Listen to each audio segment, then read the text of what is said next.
नमस्कार दोस्तों, स्वागत है आप सबका आज के नए वीडियो में, जिसमें हम स्वतंत्रता आंदोलन एवं उनके वर्ष के बारे में देखेंगे।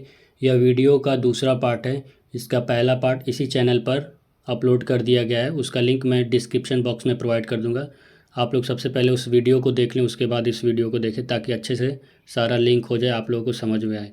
तो चलिए शुरू करते हैं आज का वीडियो। तो आज का पहला टॉपिक है बारदौली सत्याग्रह। तो बारदौली सत्याग्रह 1928 में हुआ। जनवरी 1926 में क्या हुआ कि ताल्लुक की भू राजस्व मांग के पुनः मूल्यांकन के कर्तव्य के साथ आरोपित अधिकारी ने मौजूदा मूल्यांकन पर 30% वृद्धि की सिफारिश की थी। कहने का मतलब कि जैसे पहले क्या था कि बारदौली एक जगह है गुजरात में, वहाँ पे लोग अनाज उगाते थे, ठीक है। तो वहाँ पे एक अधिकारी को भेजा गया, अंग्रेज के अधिकारी को भेजा गया कि जाओ वहाँ पे निरीक्षण करना है, वहाँ के ज़मीन को देखना है, फसल को देखना है और बताना है कि कितना वृद्धि करना है, ठीक है। टैक्स जो भी हम लेंगे वहाँ से, तो उस टैक्स में कितना वृद्धि होना चाहिए। तो ये गया अधिकारी वहाँ पे बिना कोई जांच पड़ताल किए बिना उसने बोल दिया कि 30% वृद्धि कर दो टैक्स में, ठीक है। तो ये तो गलत काम था। तो वहाँ पे आंदोलन शुरू हुआ। तो उस आंदोलन का ये नतीजा हुआ कि उस टैक्स को 30% से घटाकर 31.97% किया गया, लेकिन अभी भी ये ज़्यादा था। तो वल्लभ भाई पटेल को इस अभियान का नेतृत्व करने के लिए आमंत्रित किया गया। यानी बारदौली सत्याग्रह को कौन नेतृत्व कर रहा था? वल्लभ भाई पटेल।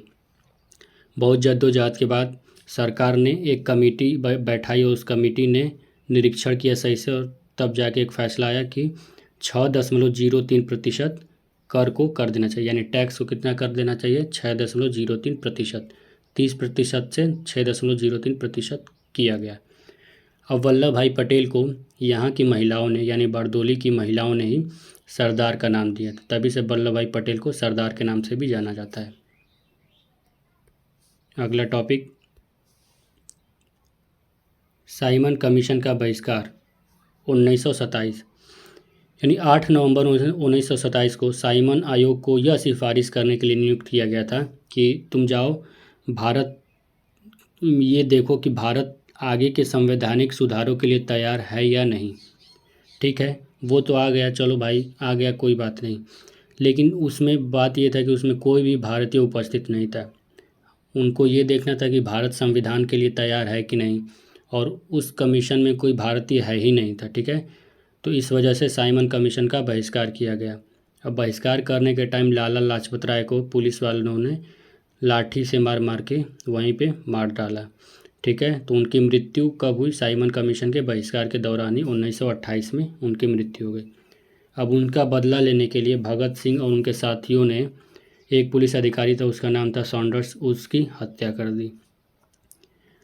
लेकिन साइमन कमीशन का तो बहिष्कार हो ही रहा था आंदोलन के दौरान। उसी समय जवाहरलाल नेहरू और सुभाष चंद्र बोस जैसे नेता उभर के आए, ठीक है। आइए बढ़ते हैं आज के अगले टॉपिक पे। तो अगला टॉपिक है नेहरू रिपोर्ट 1928 का, जो कि भारतीय संविधान का मसौदा तैयार करने के लिए प्रयास किया गया था एक।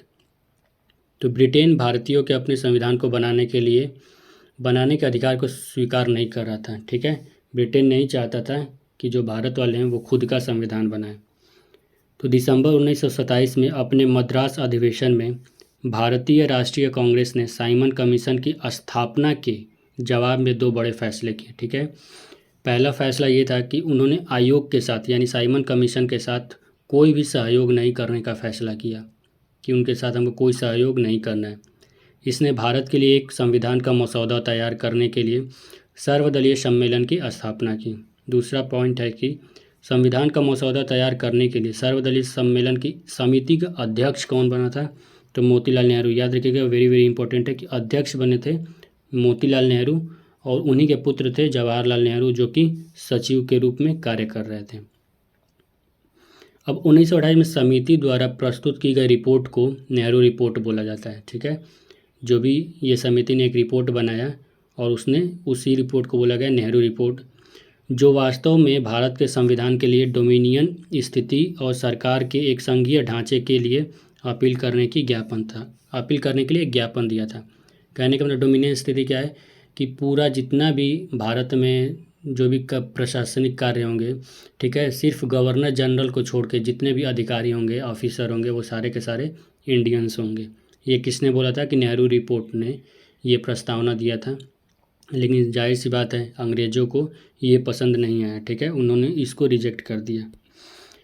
अब नेहरू रिपोर्ट ने सार्वभौमिक वयस्क मताधिकार देने की बात कही, महिलाओं के लिए समान अधिकार, संघ बनाने की स्वतंत्रता और किसी भी रूप में धर्म से राज्य के पृथक्करण की भी सिफारिश की, यानी जो भी धर्म है उसको सीधे सीधे राज्य से पृथक्करण कर दो।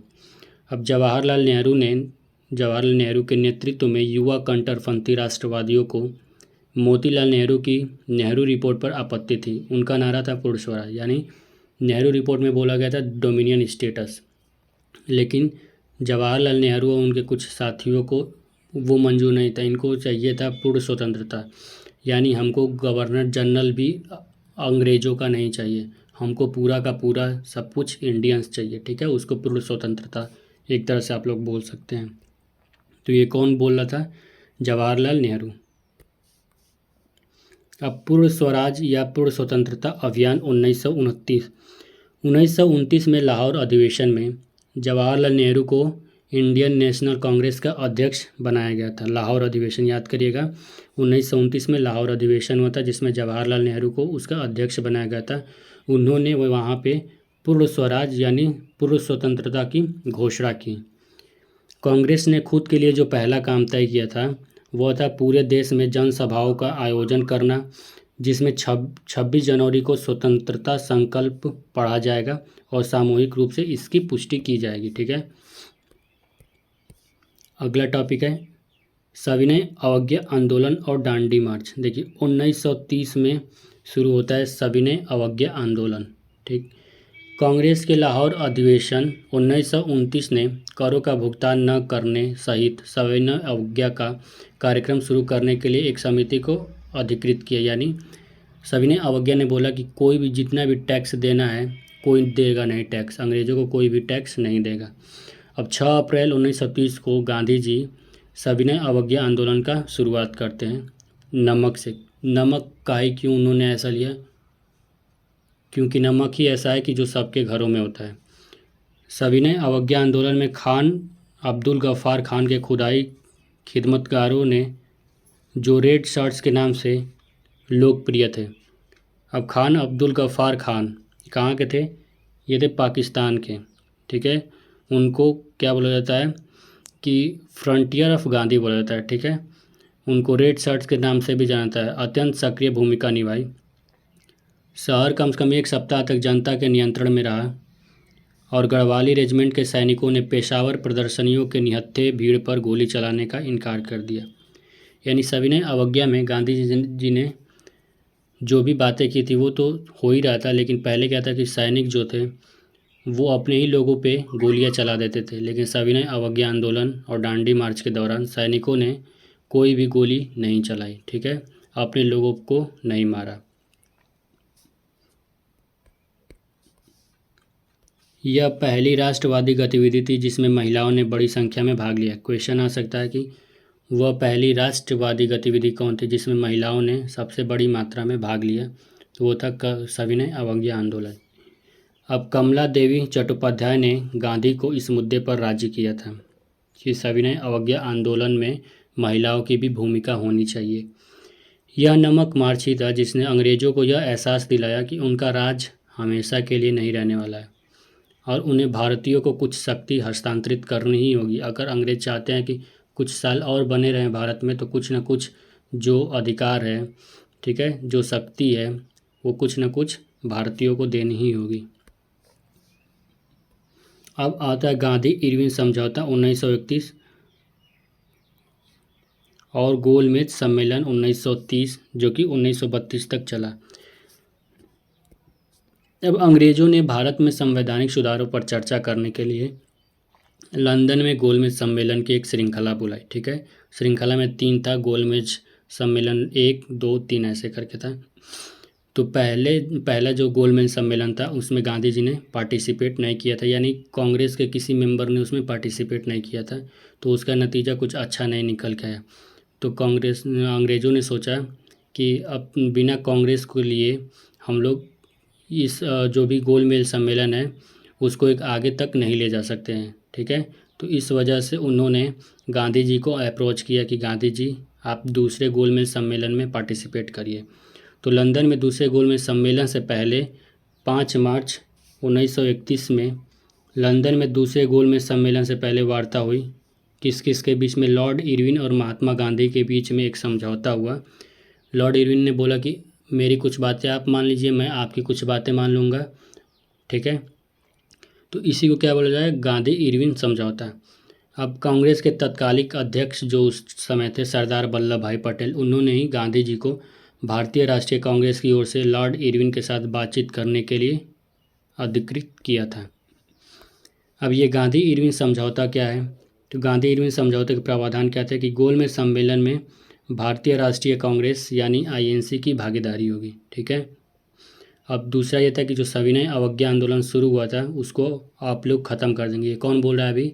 ये लॉर्ड इरविन बोल रहा है, ठीक है, जो वाइसरॉय था, कि भैया सविनय अवज्ञा आंदोलन को आप लोग ख़त्म कर दीजिए और दूसरा गोलमेज सम्मेलन जो होगा उसमें आप लोग पार्टिसिपेट करिए।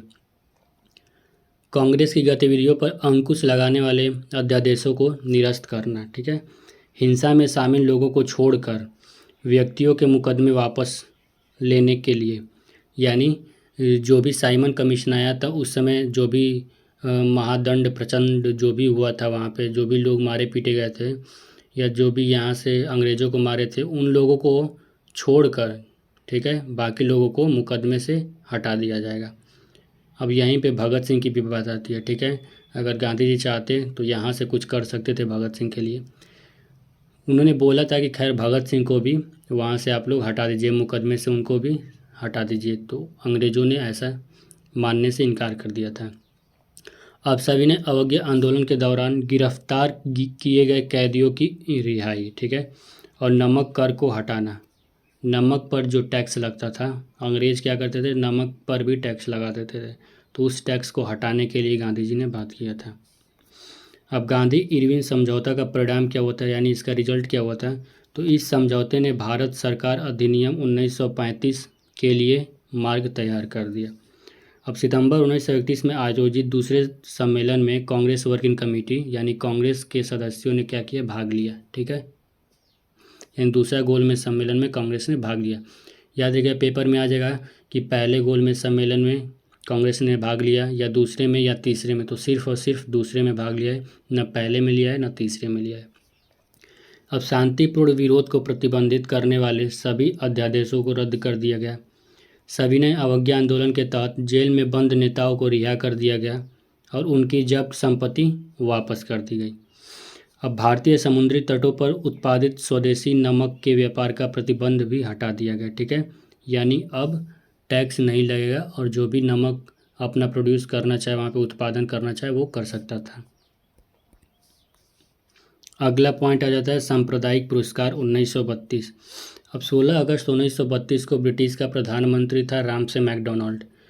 उसने क्या किया कि उसने सबको रिजर्वेशन देने की बात कर दी, यानी जो भी निचली जाति थी, मुस्लिम जाति थी, अगड़ी जाति, बौद्ध, सिख, भारतीय ईसाई, एंग्लो इंडियंस, यूरोपियन और अछूत, यानी उस समय के जो भी ये सब लोग थे उनको ब्रिटिश ने भारत में अलग निर्वाचक मंडल देने की घोषणा कर दी। तो ये तो और भी बुरी बात हो गई भारत के लिए कि भारत को इतने हिस्सों में उसने बांटने की कोशिश की, ठीक है। तो ये क्या था कि यह ब्रिटेन की फूट डालो और राज करो नीति का हिस्सा था। अगला आ जाता है पूना पैक्ट। अभी तक हमने देखा रामसे मैकडोनाल्ड, जिसमें उसने क्या किया कि सभी को रिजर्वेशन देने की बात कही, यानी भारत को एक तरह से टुकड़ा टुकड़ा में बांटने की बात कही। लेकिन इस समझौते में यानी पूना पैक्ट में क्या हुआ कि जो दलित वर्गों के लिए अलग निर्वाचक मंडल के विचार को छोड़ दिया गया था। गांधी जी और BR अम्बेडकर के बीच में यह पूना पैक्ट हुआ, जिसमें गांधी जी ने बोला कि जो भी ये आपका निर्वाचक मंडल है, ठीक है, दलित वर्गों के लिए अलग से निर्वाचक मंडल है, उसको आप लोग छोड़ दीजिए और उसके बदले में हम एक चीज़ आप लोगों को देंगे। और वो क्या देंगे कि हर प्रांतीय विधानसभा और केंद्रीय विधानमंडल में आप लोगों के लिए आरक्षित जो सीटें हैं ना, उसमें वृद्धि कर देंगे, ठीक है। जैसे मान लीजिए 30 सीटें हैं तो हम आपको 100 सीट दे देंगे आरक्षित सीट, ठीक है। अलग निर्वाचक मंडल को छोड़ के आरक्षित सीटों में वृद्धि की मांग की गई थी। ठीक है, पूना पैक्ट में बोला गया था ये। पूना पैक्ट किस किस के बीच में था? गांधी जी और BR अम्बेडकर के बीच में। अगला था भारत सरकार अधिनियम 1935। तो इसके अंतर्गत एक अखिल भारतीय संघ की स्थापना की जाएगी, जिसमें ब्रिटिश भारत के प्रांत के अतिरिक्त देशी नरेशों के राज्य भी शामिल होंगे। प्रांतों को स्वशासन का अधिकार दिया जाएगा। स्वशासन मतलब अभी तक जो भी राज्य था, ठीक है, उसको स्वशासन का अधिकार नहीं दिया गया। तो अब बोला जाए कि जो प्रांत होगा वहाँ पे स्वशासन होगा, लेकिन सेंट्रल लेवल पे केंद्र पे ऐसा कुछ नहीं होगा। तो शासन के समस्त विषयों को 3 भाग में बांट दिया जाएगा। पहला होगा संघीय विषय, ठीक है, जो कि केंद्र के अधीन होगा। दूसरा प्रांतीय विषय, जो पूर्णतः प्रांतों के अधीन थे। और तीसरा था समवर्ती विषय, जो केंद्र और प्रांत के अधीन थे। तो इस पे कौन अपना हक जमाएगा? इस पे गवर्नर जनरल अपना हक जमाएगा समवर्ती विषय पे। केंद्र या राज्य सरकार के लिए द्वैध शासन यानी डुअल गवर्नमेंट, जिसको डायरकी बोला जाता है, की व्यवस्था की गई, जैसे 1919 कानून के अंतर्गत प्रांतों में की गई थी। यानी 1919 में जो गवर्नमेंट ऑफ इंडिया एक्ट आया था, वहाँ पे प्रांत में डुअल गवर्नमेंट यानी डायरकी किया था। डुअल गवर्नमेंट का माने पूरे लिस्ट को ना 2 भाग में बांट दिया गया था, एक रिजर्व और एक ट्रांसफ़र। ठीक है, रिजर्व सब्जेक्ट में जो ब्रिटिश वाले थे गवर्नर जनरल, वो अपना कानून बनाएगा, और ट्रांसफ़र वाले में जो प्रांत के लोग होंगे, ठीक है, जो इलेक्टेड लीडर्स होंगे, जो चुने हुए नेता होंगे, मिनिस्टर होंगे, वो अपना कानून बनाएंगे। तो अब उस चीज़ को उठा के केंद्र पे ला दिया गया, यानी केंद्र पे 2 लिस्ट बांट दी गई, रिजर्व और ट्रांसफ़र, और जो जो चीज़ें वहाँ पे थी वो केंद्र पे आ गई। और जो प्रांत था, प्रांत को क्या किया गया? फुल ऑटोनॉमी दे दिया गया। माने एक तरह से प्रांत को फ्रीडम दे दी गई कि तुम्हारा जो जैसा मन वैसा कानून बनाओ। इलेक्शन भी होने लगे प्रांतों में। अब इसी के इस मतलब जो गवर्नमेंट ऑफ इंडिया एक्ट 1935 तो उसमें ही एक केंद्रीय बैंक यानी रिजर्व बैंक की स्थापना की गई। वेरी वेरी इंपॉर्टेंट पॉइंट है, याद रखिएगा। बर्मा, जो कि म्यांमार और अदन को भारत के शासन से अलग कर दिया गया। असम को भारत के शासन से अलग कर दिया गया। सिंध और उड़ीसा के 2 नवीन प्रांत बनाए गए, यानी सिंध और उड़ीसा के 2 नए प्रांत बनाए गए। और उत्तर पश्चिमी सीमा प्रांत गवर्नर के अधीन रखा गया, यानी जो उत्तर पश्चिमी सीमा था उसको अभी भी गवर्नर के अधीन में रखा गया था। अगस्त प्रस्ताव, तो अगस्त प्रस्ताव आया 1940 में। चूँकि अब सेकेंड वर्ल्ड वार शुरू होने वाला था, यानी द्वितीय विश्व युद्ध शुरू होने वाला था, तो युद्ध के बाद उसने उस अगस्त प्रस्ताव में ये बोला गया कि देखो भैया, युद्ध में अगर तुम लोग मेरा साथ दोगे, अंग्रेज़ों ने भारतीयों से बोला, भारतीयों से, कि देख भाई, अगर तुम मेरा युद्ध में साथ दोगे तो युद्ध के बाद एक प्रतिनिधि संविधान निर्माण निकाय युद्ध के तुरंत बाद नियुक्त किया जाएगा। ठीक है, यानी तुरंत बाद एक कमेटी बनाई जाएगी जिसमें आप लोग अपना संविधान बना सकते हैं। और वाइसरॉय की कार्यकारी परिषद में भारतीयों की संख्या बढ़ाई जाएगी। एक युद्ध सलाहकार परिषद का गठन किया जाएगा। और कांग्रेस ने प्रस्ताव को मंजूरी नहीं दी। ठीक है, अब कांग्रेस को चाहिए फुल इंडिपेंडेंस, यानी हमको आज़ादी चाहिए तुम लोगों से। जवाहरलाल नेहरू ने कहा कि ये जो अगस्त प्रस्ताव है ना, एकदम मुर्दे की तरह है। ठीक है, मुस्लिम लीग ने कहा कि वह भारत के बंटवारे से कम में संतुष्ट नहीं होगा। मुस्लिम लीग बोला था कि हमको अगस्त प्रस्ताव और युद्ध कुछ नहीं चाहिए, हमको चाहिए बंटवारा भारत का, हमको चाहिए एक नया पाकिस्तान। अब इस समय वाइसरॉय कौन था? लॉर्ड लिनलिथगो था। ठीक है, लॉर्ड लिनलिथगो। अब व्यक्तिगत सत्याग्रह शुरू होने वाला है 17 अक्टूबर 1940। तो व्यक्तिगत सत्याग्रह का कारण था कि जो अगस्त प्रस्ताव था और द्वितीय विश्व युद्ध में शामिल करने का जो भी बात था अंग्रेज़ों का, उसका विरोध करना। ठीक है, अब पहले सत्याग्रही कौन थे? विनोबा भावे। व्यक्तिगत सत्याग्रह का प्रथम स्थगन कहाँ पे हुआ था? 17 दिसंबर 1940 में होता है। और व्यक्तिगत सत्याग्रह का प्रारंभ 5 जनवरी 1941 को होता है। द्वितीय सत्याग्रही थे जवाहरलाल नेहरू। अब इसी दौरान दिल्ली चलो आंदोलन की शुरुआत हुई। ठीक है, व्यक्तिगत सत्याग्रह को ही दिल्ली चलो आंदोलन के नाम से जाना जाता है। व्यक्तिगत सत्याग्रह के उद्देश्य क्या थे? कि ब्रिटिश सरकार के दावे को खोखला करने का साबित करना था। ठीक है, कि जो भी ब्रिटिश सरकार चाहती है वैसा नहीं होगा। वो कैसा चाहते थे ब्रिटिश सरकार कि चलो तुमको युद्ध लड़ना है, सेकेंड वर्ल्ड वार, ठीक है। तो ऐसा नहीं होगा जैसा ब्रिटिश गवर्नमेंट चाहती है। अगर आप लोग को ये वीडियो पसंद आया तो प्लीज़ इसे लाइक करें, ठीक है, और चैनल को सब्सक्राइब कर लें, ताकि अगला जो इसका पार्ट है, पार्ट 3 जो कि लास्ट पार्ट होगा, वो आप लोगों तक पहुंच सके। Thank you so much for watching this video.